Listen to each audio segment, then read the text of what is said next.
सांगली येथील मुस्लिम एज्युकेशन कमिटीमधील कथित बेकायदेशीर कारभार आणि प्रशासनातील गंभीर अनियमिततेच्या पार्श्वभूमीवर महाराष्ट्र राज्य अल्पसंख्याक आयोगाकडे तात्काळ प्रशासक नेमण्याची ठाम मागणी करण्यात आली आहे। या संदर्भात अफ़ान नदाफ संस्थापक स्वर्गीय अब्दुल रहमान भाई बिडीवाले यांचे नातू यांनी मुंबई येथे अल्पसंख्याक आयोगाचे सचिव मिनाज मुल्ला तसेच आयोगाचे सदस्य वसीम भाई बुरहान यांची प्रत्यक्ष भेट घेऊन सविस्तर निवेदन सादर केले।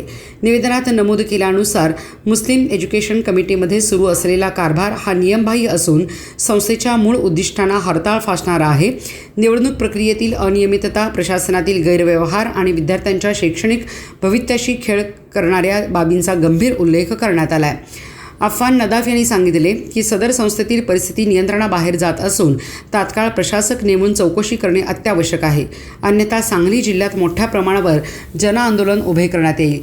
यावेळी आयोगाकडून प्रकरणाची दखल घेऊन संबंधित अधिकाऱ्यांना चौकशी करून अहवाल सादर करण्याचे निर्देश देण्यात आल्याची माहिती समोर आली आहे। मुस्लिम समाजाच्या शैक्षणिक प्रगतीसाठी स्थापन झालेल्या ऐतिहासिक संस्थेतील बिघडलेली परिस्थिती त्वरित सुधारावी, दोषीवर कठोर कारवाई करावी आणि संस्थेचा कारभार पारदर्शक व नियमबद्ध पद्धतीने चालवावा अशी मागणीही करण्यात आली आहे।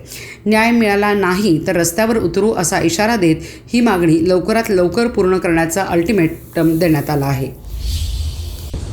मी अफ़ान फैयाज नदाफ, मुस्लिम एज्युकेशन कमिटीचे संस्थापक अब्दुल सत्तार रहमान भाई बिडीवाले यांचा नातू। मागच्या वेळी जे मुस्लिम एज्युकेशन कमिटीमध्ये पदासाठी हपापलेली माणसं होती त्यांनी बेकायदेशीर निवडणूक जाहीर केला होता।